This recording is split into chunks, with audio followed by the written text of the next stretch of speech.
검찰의 대장동 개발 비리 사건 항소 포기 여파가 가라앉지 않고 있습니다. 사퇴 압박 속 노만석 검찰총장 대행은 출근하지 않았고 정치권에서도 여야 공방이 이어졌습니다.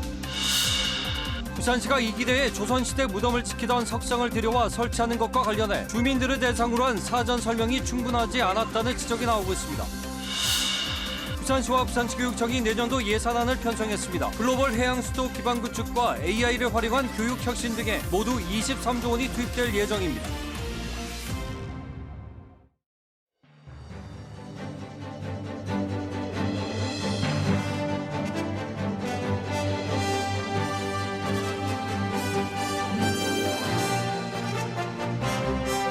안녕하십니까. KBS 7시 뉴스 시작합니다.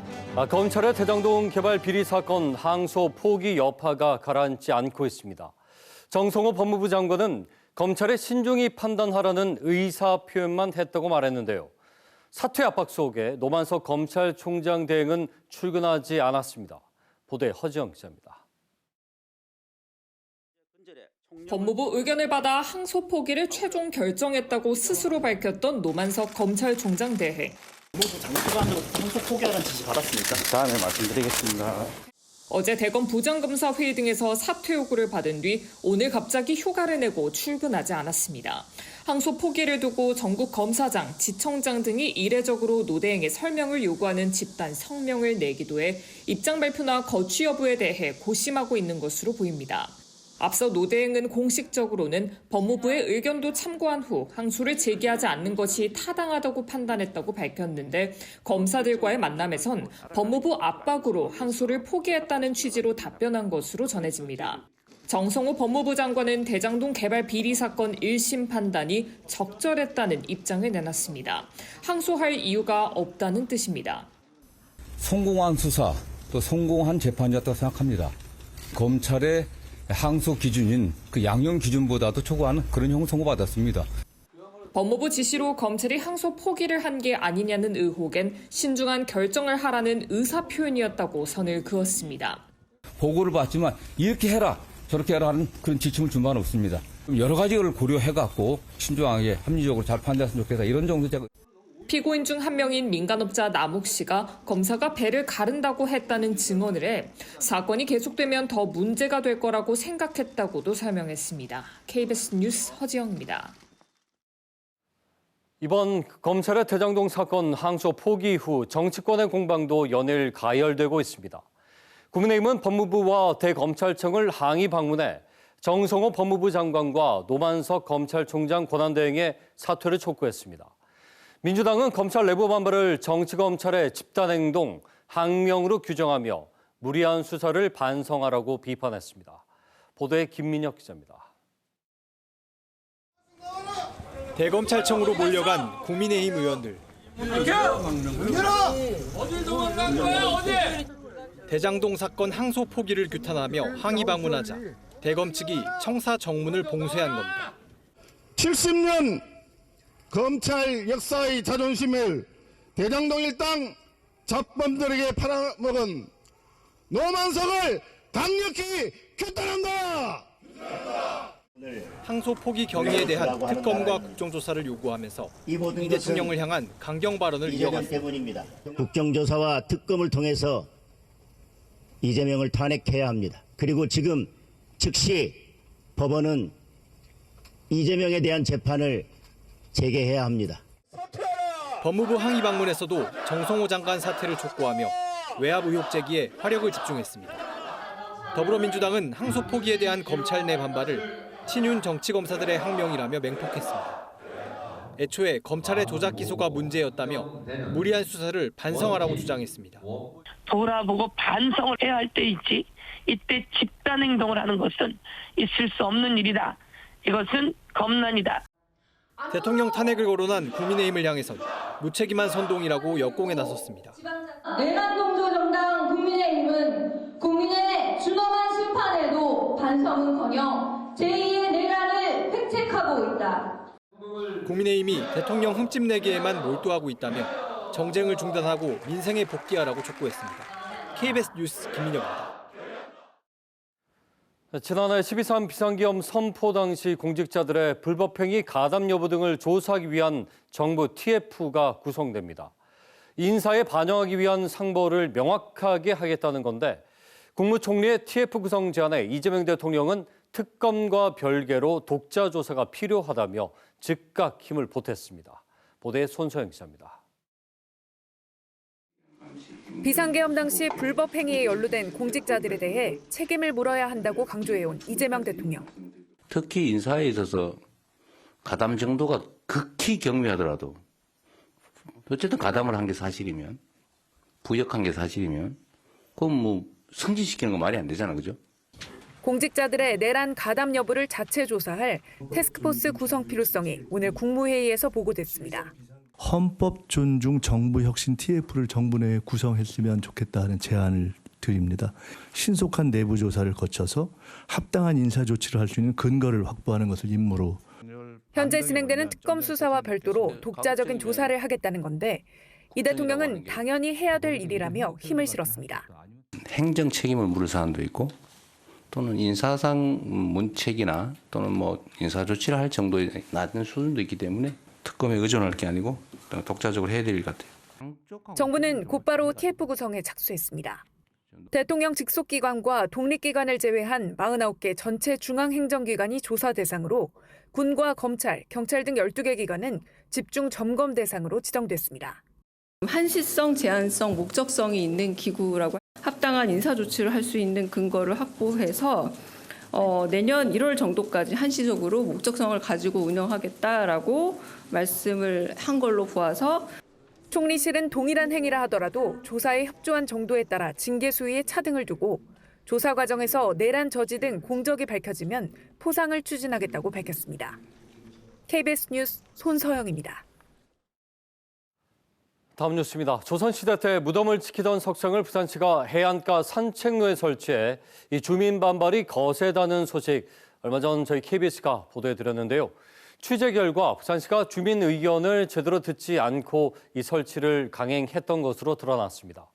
논란이 일자 부산시가 석상 이전을 검토하기로 했습니다. 보도에 최위지 기자입니다. 어두컴컴한 밤. 이기대 공원 끝자락을 걷다 보면 조선시대 석상과 마주칩니다. 사람 형태를 띤 공포스러운 모습에 산책하던 주민들이 화들짝 놀라곤 합니다.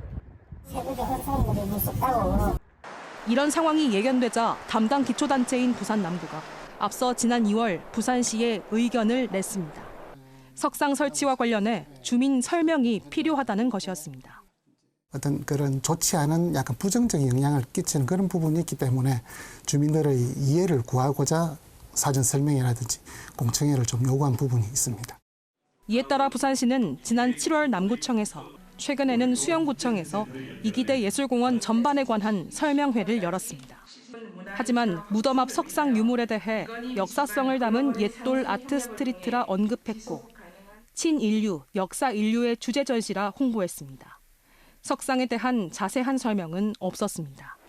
즉 남구 의견을 제대로 반영하지 않은 형식적 설명회에 그친 셈입니다. 디테일하게 설명할 그런 시간적 여유는 없었다고 저도 인정을 합니다. 그런데 그 부분이 이 사업 전체에 대한 큰 잘못은 아니라고 저는 생각하거든요. 이번 석상 논란을 두고 참여연대 등 부산 시민사회단체가 강도 높게 비판하자 부산시는 뒤늦게 주민설명회를 열겠다고 밝혔습니다. 또 주민들이 강하게 반대하면 석상 유물을 다른 장소로 옮기는 방안을 검토하겠다는 공식 입장을 냈습니다. KBS 뉴스 최유지입니다. 울산 화력발전소 붕괴 사고 엿새째인 오늘 추가 붕괴 위험으로 매몰자 수색 구조의 걸림돌이었던 나머지 보일러 타워 2기의 발파 작업이 완료됐습니다. 발파는 오늘날 12시 붕괴 사고가 난 5호기 양쪽 보일러 타워 4호기와 6호기를 대상으로 이뤄졌습니다. 중앙사고수습본부는 발파 완료 뒤 3시 40분부터 안전 문제로 철수했던 구조대원 투입 등 구조와 수색 작업을 재개했다고 밝혔습니다. 부산시와 부산시교육청이 내년도 예산안을 편성했습니다. 두 기관의 예산안을 합치면 23조 원에 달하는데요. 부산시는 시민행복과 글로벌 허브 도시 구축에 또 교육청은 미래인재 양성에 각각 무게를 뒀습니다. 장성길 기자입니다. 내년부터 펼쳐질 해양수산부 부산시대. 부산시가 관사 100호와 정착지원금 등으로 300여억 원을 편성하기로 했습니다. 이를 포함해 부산시는 해양수도 기반 구축에 1,000억 원이 넘는 예산을 책정했습니다. 금정산과 낙동강 일대에도 큰 돈을 씁니다. 금정산 국립공원부터 낙동강 국가정원, 을숙도 국가도시공원까지 공원도시 부산 조성과 기후위기 대응, 그리고 맑은 물 공급 등을 위해 6,400여억 원을 투입하기로 했습니다. 세계적인 미술관 건립 사업도 설계 공모를 거쳐 진행할 수 있게 예산을 편성했습니다. 부산시는 시민행복도시와 글로벌 허브도시 실현을 목표로 17조 9,300여억 원 규모의 내년도 본예산을 부산시 의회에 제출했습니다. 올해보다 7.5% 증가한 금액입니다. 내년도 예산안은 민선 8기 동안 추진해온 시정의 변화를 시민이 체감할 수 있도록 관련 사업들을 충실히 담고자 했습니다. 부산시 교육청은 내년 예산을 인공지능을 활용한 수업 혁신과 디지털 교육 등에 주안점을 뒀습니다. 내년도 예산안으로 5조 5천여억 원을 책정했습니다. 올해보다 3.7% 늘어난 금액입니다.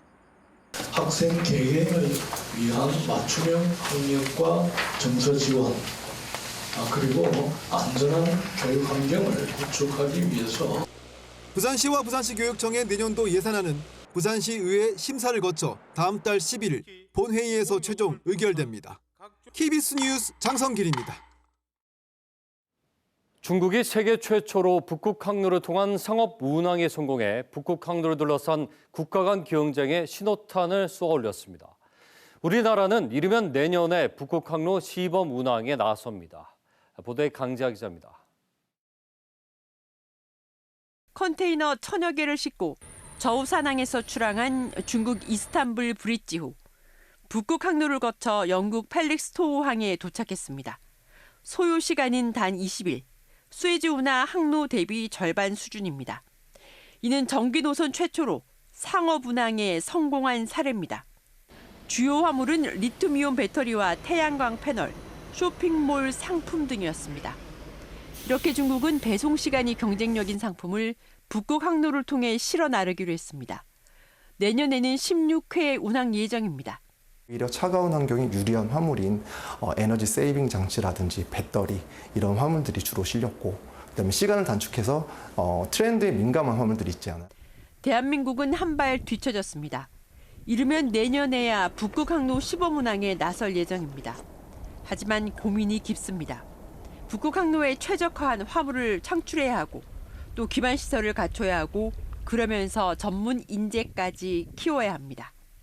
극지 전문 해기사 항로 분석가, 환경 리스크 전문가 등등 다양한 극지형 인재를 체계적으로 양성하는 것이 매우 중요합니다. 특히 국제협력과 막대한 초기 비용, 특수 선박 개발 등은 당장 민간이 해결할 수 없습니다. 북극 항로 진입 장벽을 넘기 위한 국가 차원의 전략적 지원이 절실합니다. KBS 뉴스 강지아입니다. 외롭다고 느낄 때 여러분 일상 속에 얼마나 있으십니까? 정부가 관련해서 첫 실태 조사를 벌였는데 10명 중 4명꼴로 평소 외로움을 느낀다고 답했습니다. 외로움을 넘어 고립감까지 호소한 경우도 적지 않았는데 국민 100만 명 이상이 이런 상황에 놓인 것으로 추정됩니다. 보도에 최인영 기자입니다. 국가데이터처가 오늘 2025년 사회조사 결과를 발표했습니다. 눈에 띄는 대목은 외로움에 대한 첫 실태조사 결과입니다. 평소 외로움을 느끼냐는 질문에 만 13세 이상 인구의 38%, 10명 중 4명꼴로 그렇다고 답했습니다. 자주 외롭다는 응답도 5% 정도였습니다. 여자가 남자보다 외로움을 더 느꼈습니다. 외로움을 느낀다는 비율, 여자 41%, 남자 35% 수준이었습니다. 연령별로는 나이가 많을수록 외로움이 컸습니다. 사회적 관계망, 도움받거나 교류하는 사람이 있는지도 조사했습니다. 응답자의 5.8%가 그런 관계가 없다고 답했습니다. 국가데이터처는 사회적 관계망과 외로움의 교집합에 주목했습니다. 사회적 관계망도 없으면서 동시에 외로움을 느끼는 경우 응답자의 3.3%였습니다. 외로워도 도움받을 곳도 마땅치 않아 일종의 고립감을 호소하는 이들로 볼 수 있습니다. 우리 국민 수에 대입하면 150만 명 정도로 추정됩니다. 국가데이터처는 고립이나 은둔 상태에 가까운 국민 규모가 처음 확인됐다며 맞춤형 정책이 필요한 대상으로 볼 수 있다고 평가했습니다. 이른바 은둔형 외톨이로 볼 수 있는 비중도 처음 확인됐습니다. 일주일에 하루 미만 외출하거나 거의 외출하지 않는다는 경우가 응답자의 2.7%였습니다.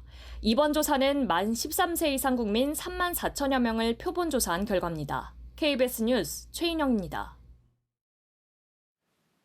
2달 전 미국 조지아주 한국 기업 배터리 공장 건설 현장에서 한국인 노동자들이 이민 당국에 체포되는 일이 있었죠.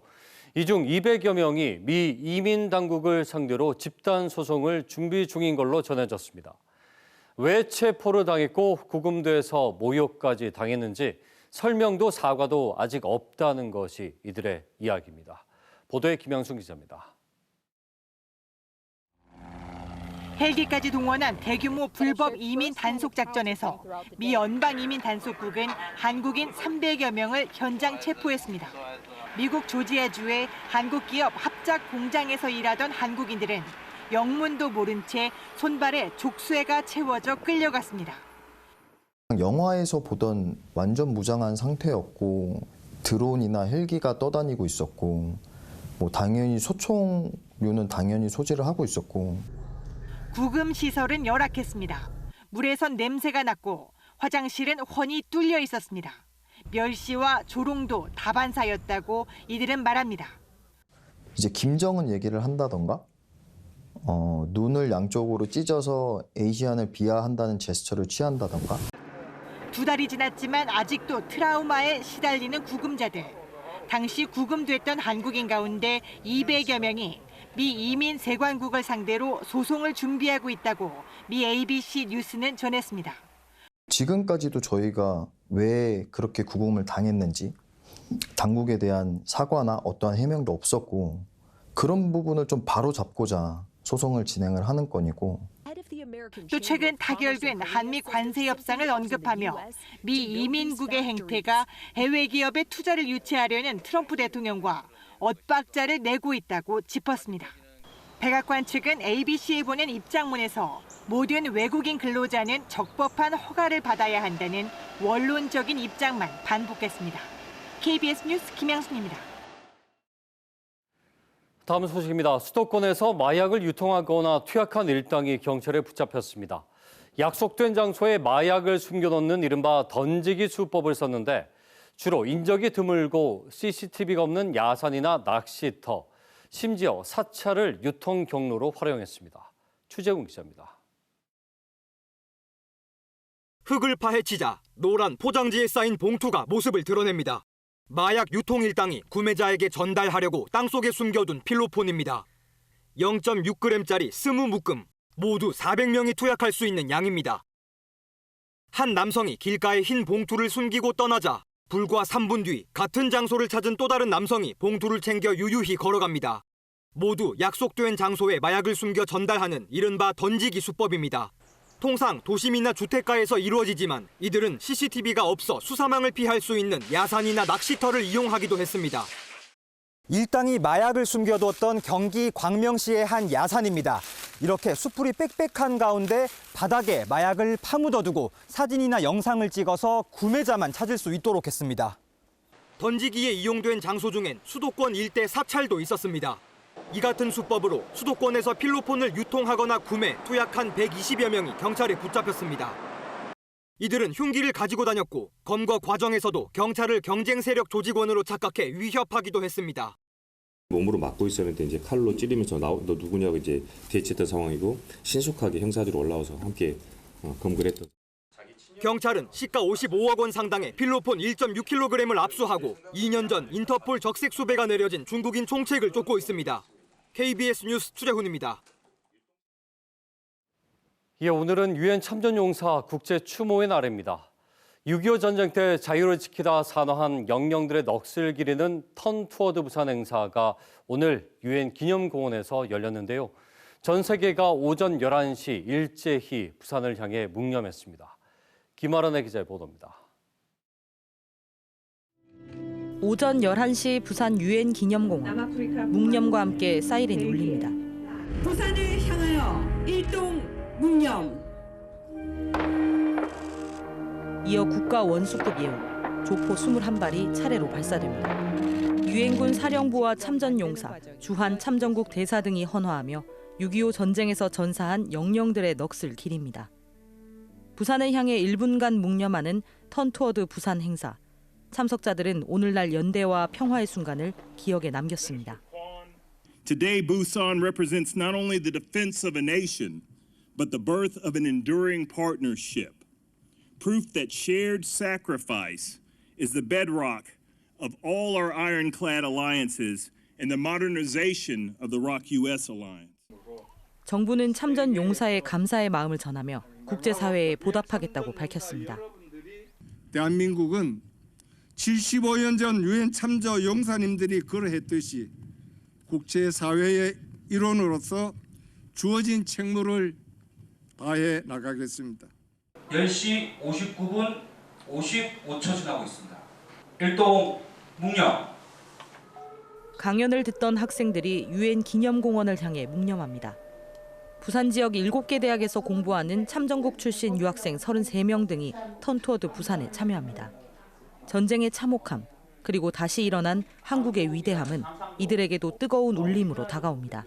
할아버지들을 여기 모시고 한국을 방문할 수 있게 했는데 그때는 얼마나 나라가 발전됐는지 얼마나 바뀌었는지 할아버지들 속에 좀 제가 알게 되는 거죠. 2020년 법정 기념일로 지정된 유엔 참전용사 국제추모의 날. 6.25 전쟁 때 22개 나라에서 온 참전용사 198만 명의 숭고한 희생을 기억 속에 되새겼습니다. KBS 뉴스 김아른입니다.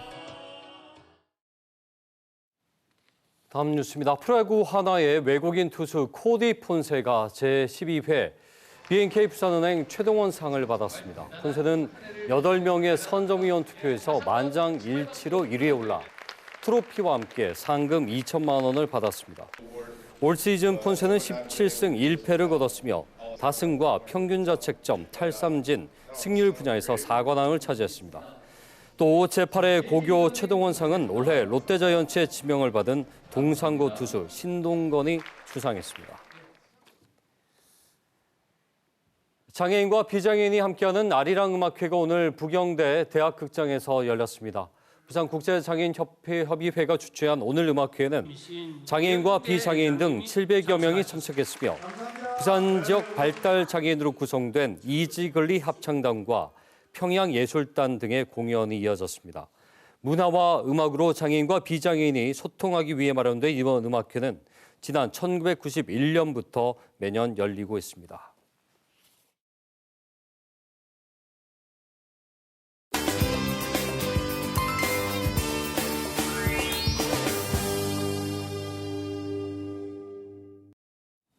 부산을 상징하는 여러 이미지들, 느낌, 생각이 있지만 부산이 연대와 평화의 메시지를 전하는 세계 평화 도시가 된다는 데에는 많은 분들이 뿌듯해할 듯 싶습니다. 지난 10월 24일부터 11월 11일까지 약 3주간의 유엔 위크, 또 오늘 11월 11일 턴 투어드 부산을 끝으로 마무리가 됐습니다. 유엔 평화 기념관의 김광우 관장과 함께합니다. 예, 관장님 어서 오십시오. 반갑습니다. 네, 안녕하십니까. 자, 오늘 11월 11일 유엔 참전용사 국제 추모의 날이기도 합니다. 네, 그렇죠. 매년 이날 오전 11시 전 세계가 이곳 부산을 향해서 묵념을 하지 않습니까? 네, 네. 자, 턴 투어드 부산의 의미부터 우리가 좀 짚어보죠. 예. 그렇죠. 턴 투어드 부산은 그 유엔 참전용사 국제 추모일이라고 그러는데요. 유엔 위크가 이제 부산에서 진행되는데 10월 24일부터 11월 11일까지 진행될 때 유엔이 1945년 10월 24일 설립되었거든요.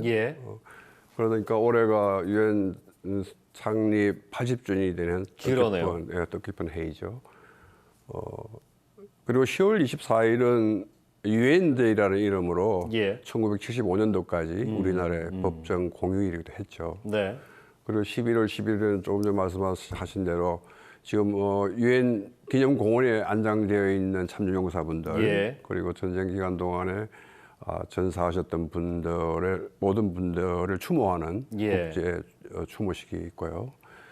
11월 11일은 1차 세계대전이 종전된 날이에요. 예. 그래서 한국 전쟁에 6.25 전쟁에 참전했던 여러 그 유럽 국가들 예. 그리고 미국에서도 이 날을 전몰장병 추모일로 정하고 있는 그런 날입니다. 그래서 예. 그런 의미가 있는 거죠. 전몰장병의 희생과 헌신을 기억하자는 거죠. 그리고 앞서 오늘까지 바로 3주간의 유엔 위크가 있었던 것이고 예, 그렇죠. 부산에는 유엔 기념공원 그리고 유엔 평화 기념관이 있습니다. 그렇기 때문에 이 유엔 위크가 열린 것이 어쩌면 당연하다는 생각도 드는데 유네스코 세계유산 등재도 지금 추진하고 있지 않습니까? 예, 부산과 그렇죠. 유엔의 관계가 특별해 보입니다. 그렇죠. 그 6.25 전쟁 기간 동안에 200만 명에 달하는 예. 모든 유엔군 장병들이 부산을 통해서 입국했죠. 그리고 부산에는 지금도 부경대학교에는 당시 유엔군 미8군 지휘통신소가 지금도 남아 있어요. 그렇군요. 예, 그리고 수영구 남구에는 공군 부대가 주둔했었고, 그리고 지금 옛날에는 캠프 하야리아라고 했던 예. 지금은 부산 시민공원이죠. 거기에는 유엔군 군수부대가 주둔하고 있었습니다. 뭐 부대뿐만 아니라 또 의료병원들도 다 부산에 주둔했었죠. 그러니까 스웨덴 병원은 저 서면에 주둔했었고 독일 병원은 대신동에 주둔했었죠. 이처럼 부산은 전쟁 당시에 지휘, 뭐 통신, 예. 뭐 의료 등의 중심지였죠. 그래서 굉장히 인연이 있는 거죠. 뭐 임시 수도기도 있었고, 임시 수도기도 했죠. 예, 그리고 평화를 수성하기 위한 그 진지였다라고. 그럼요. 그렇죠. 예, 그렇게 그렇죠. 우리가 또 의미를 볼 수도 그렇게 있을 의미를 것 같아요. 부여할 수 있죠. 예. 그 에이펙 정상회의 기간에 각국 정상들이 막상 이제 경제제 열렸는데 부산을 많이 찾았습니다. 그렇죠. 여러 가지 이유로 찾았죠. 예, 뭐 예. 또 참전국들에게도 부산은 정말 특별한 도시지 않겠습니까? 여기에 대한 그렇죠. 말씀 좀 해주시죠. 예. 그 에이펙 기간 중에 호주 총리님 그리고 뉴질랜드 총리님이 찾아왔죠. 예. 그리고 필리핀 대통령께서도 다녀가셨어요. 예. 그리고 바로 전주에 인도 국방대학교 장군분들 그리고 대령분들도 다녀갔을 거예요. 예. 그리고 최근에 스웨덴 왕세녀도 다녀갔었습니다. 스웨덴 국왕이 되실 분이죠. 나중에. 네. 그 인도와 스웨덴은 우리나라의 전쟁 기간 동안에 병원을 파견했던 나라이기도 하거든요. 그래서 아주 의미 있는 애틋한 그런 감정들을 참전국들이 가지고 있고 그래서 네. 부산을 왕왕 오십니다. 그래서 정상들 방문하실 때는 꼭 오시죠. 예. 외교사들 방문하실 때는 꼭 부산을 들르시죠. 예. 그만큼 유엔 기념공원을 찾는다는 것은 그 평화의 의미를 이해하고 있다는 뜻이기도 하고요. 그렇죠. 추모의 의미와 함께 또 연대. 부산의 그렇죠. 이 연대와 이 평화를 지켜나가겠다는 의지로도 또 읽혀지기도 합니다. 그렇습니다. 우리 시민들 입장은 어떨까요? 시민들이 그 3주간의 유엔 위크를 함께 한다는 건 어떤 의미로 또 받아들일 수 있습니까? 유엔 입국 기간 동안 우리 기념관이 유엔 평화 기념관이 시민들과 하는 많은 활동을 지금 계속 진행하고 있거든요. 그런데 그 중에 몇 가지를 소개드리자면 유엔 피스로드 걷기가 있습니다. 그 유엔 평화 문화 특구 일대 우리 유엔 기념공원과 유엔 기념관을 잇는 평화의 그 도로에서 학생들 그리고 어린이들 같이 평화의 의미를 자유의 의미를 되새기는 그런 행사를 진행하고 있고요. 그리고 다양한 전시 교육 문화 행사들을 시행하고 있어요. 기념관에서 예를 들면은 지금 호국 미술 대전도 하고 있고 그 문화로 나누는 함께하는 그 유엔 참전국가라는 게 의미도 있고 참전국가의 참전 영웅들의 사진전 뭐 이런 다양한 전시, 뭐 교육 문화 이런 행사들을 계속 함께 해나가고 있습니다. 그 당시에 그 나라의 역사를 지금 대한민국의 미래를 책임져야 할 아이들에게 교육하고 일깨워주는 활동이잖아요. 지금 뭐 여러 가지 활동을 말씀을 많이 해주셨는데 유엔 평화 기념관에서 가장 중점을 두고 있는 부분이 있다면 어떤 걸 말씀하시겠습니까? 방금 말씀하신 것처럼 우리 유엔 평화 기념관이 있고 또 유엔 기념공원이 있지 않습니까? 그렇죠. 그 유엔 기념공원은 뭐 추모의 공간이라고 이해할 수 있죠. 네네. 그렇다면은 유엔 기념관은 유엔 평화 기념관은 전시와 교육의 공간으로 볼 수가 있습니다. 그래서 예. 우리는 유치원 학생들부터 대학생, 선생님들에 이르기까지 아주 다양한 계층을 대상으로 다양한 교육 프로그램을 진행을 하고 있습니다. 예, 언제든지 뭐 누구나 이곳에 오면은 배울 수 있고요. 이 비단 아이들뿐만 아닌 거죠. 그렇죠. 예. 선생님들도 와서요. 세계 시민 교육도 받고 하고 그래요. 그렇죠. 역사 교육을 절로 산 교육을 할 수 있다는 곳에서 아주 의미가 있습니다. 지금 그 유엔 참전 용사분들이 많은 분들이 돌아가셨고 또 대부분이 그 당시에 참전 당시에 나이가 뭐 10대 초반이었다 해도 지금은 80대 중반, 대부분 90대 95세 그죠? 평균적으로. 그렇죠. 이분들이 너무너무 귀합니다. 그럼요. 이분들이 생을 마감하기 전에 더 많은 기억들을 우리가 보존하는 노력을 그르치지 않아야 돼요. 기억과 기록 어떻게 우리가 어떤 의미로 받아들일 수 있겠습니까? 참전용사분들이 연령이 이제 평균적으로 95세시거든요. 예. 제가 만난 참전용사분 중에 영국 참전용사분이 계셨는데 이분이 이제 자비를 들여서 매해 부산 유엔 기념공원에 이 시기에 오십니다. 그래서 잠들어 계신 전우분들을 만나기 위해서 자비를 들여서 오시는 분이 계셨어요. 예. 근데 이제 그 이상 그분을 뵐 수가 없어요. 그리고 오늘 턴트워드 부산 행사에는 100세의 고령에도 불구하고 콜롬비아에서 오셨거든요. 그래요? 네. 이제 그런 분들이 기억이 뭐 점점 이렇게 사라져가고 있는 거죠. 그래서 정말 안타까운 얘기긴 하지만 저희들이 매년 참전 용사분들을 만나러 갑니다. 그래서 참전 용사분도 만나고 유가족도 만나고 해서 그분들의 기억도 되살려보고 소장품도 가져오기도 해서 그런 것들을 지켜나가야죠. 그것을 우리가 잊어버리면 안 되거든요. 그렇죠. 망각하면 안 되잖아요. 그런 일들을 계속 하고 있습니다. 여기서 좀 더 들어가서 사실은 유엔 평화 기념관이라는 곳을 직접 관장님께 이렇게 들어보니까 우리 역사를 기록하는 곳이고 기억을 다음 세대에 이어가게끔 만들어주는 너무나 중요한 장소라는 생각이 들어요. 기록과 기억을 우리가 이 세대가 왜 해야만 하는가에 대한 그 중요성을 다시 한번 느껴주신다면요. 역사를 망각하는 민족은 망하고 만다는 말이 있죠. 그래서 우리 유엔 평화기념관의 아주 중요한 역할은 역사를 망각하지 않도록 그분들의 헌신과 희생, 그 정신을 망각하지 않도록 기억할 수 있도록 계속 기록을 유지해 나가는 거죠. 그래서 미래 세대들에게 계속 이어나갈 수 있도록 그렇게 하는 노력들이 제일 중요하다고 생각해요. 교육입니다. 네네. 매년 이 추모식이 있을 때마다 전 세계에서 오시는 분들 보면 마음이 뭉클하고 찡합니다.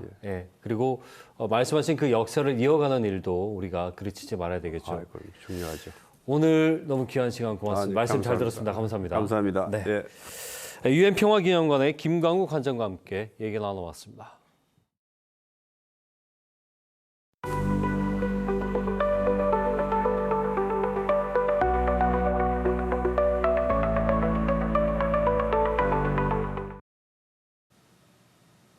우리 생활 곳곳에 스며들고 있는 인공지능 이야기를 쉽고 재미있게 전해드리는 아핫 AI 시간입니다.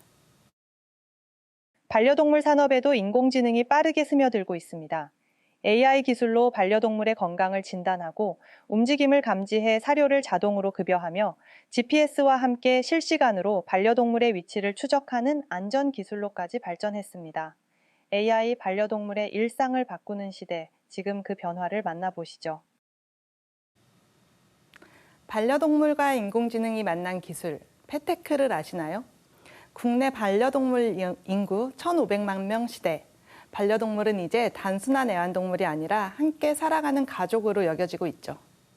특히 MZ세대는 반려동물을 위해 아낌없이 소비하며 프리미엄 제품과 테크 제품을 적극적으로 찾고 있습니다.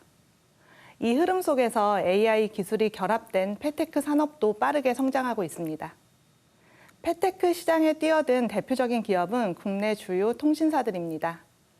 SK텔레콤은 동물 병원용 AI 진단 솔루션을 통해 동물의 엑스레이를 단 15초 만에 분석합니다. 또 KT의 경우 반려견의 건강관리에 AI 기술을 접목했는데요. 스마트워치로 반려견의 활동량을 실시간으로 분석해 사료를 자동으로 제공해줍니다.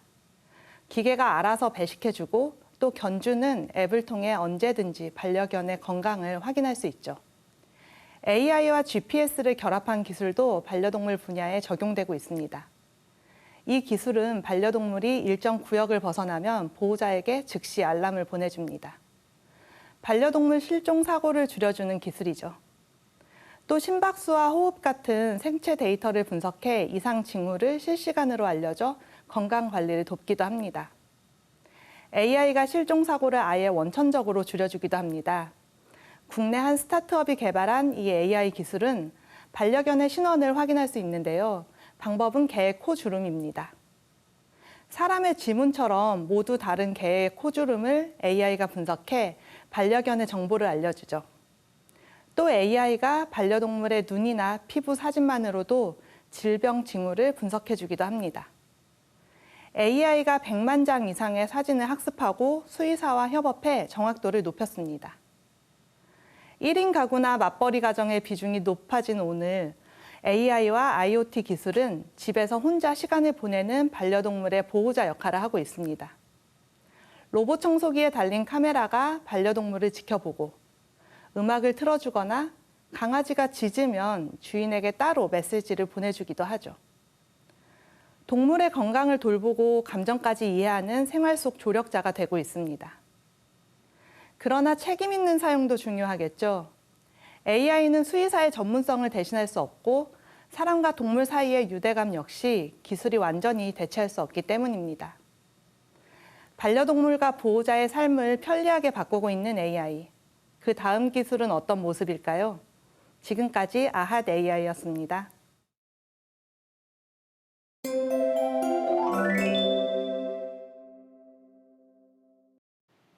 네, 기온은 오름세로 돌아섰습니다. 내일부터는 다시 예년 이맘때 11월 중순 날씨가 이어지겠습니다. 다만 일교차가 10도 안팎으로 크게 날 걸로 예상됩니다. 체온 조절 쉽게 할 수 있도록 얇은 옷을 여러 겹 겹쳐 입는 옷차림이 좋겠습니다. 수능일인 모레는 전국이 대체로 맑은 가운데 평년 기온은 웃돌 걸로 보이고요. 수능 한파는 없겠습니다. 주 후반까지 완연한 늦가을 날씨가 이어지겠습니다. 다음 주 초반에는 다시 북쪽에서 찬 공기가 확장하면서 쌀쌀함이 찾아오겠습니다. 오전까지는 내륙을 중심으로 안개가 짙게 끼는 곳이 있겠습니다. 교통안전에 주의가 필요하고요. 내일도 전국 하늘 맑게 드러나겠습니다. 또 내륙에선 서리가 내리거나 물이 어는 곳이 있겠습니다. 자세한 지역별 기온 살펴보겠습니다. 내일 아침 기온 대부분 지역이 7도에서 10도 안팎으로 시작하겠습니다. 낮 최고 기온은 울산이 18도, 양산과 김해가 20도 안팎 예상됩니다. 당분간 해안가에선 강한 너울을 조심하셔야겠습니다. 지금까지 날씨 전해드렸습니다. 이미 전쟁을 치러봤기에 또 이미 나라를 빼앗겨봤기에 그것이 얼마나 참혹하고 또 뼈아픈 일인지 우리는 잘 알고 있습니다. 국가적 위기 상황마다 반드시 뒤따라야 했던 누군가의 희생, 그 특별한 희생엔 그에 걸맞은 특별한 보상이 있어야 한다는 건 어쩌면 당연한 일일 겁니다. 그리고 우리가 할 수 있는 최고의 예우, 그것은 그분들의 헌신의 서사를 잊지 않고 기억하는 일입니다. 뉴스로 마칩니다. 고맙습니다.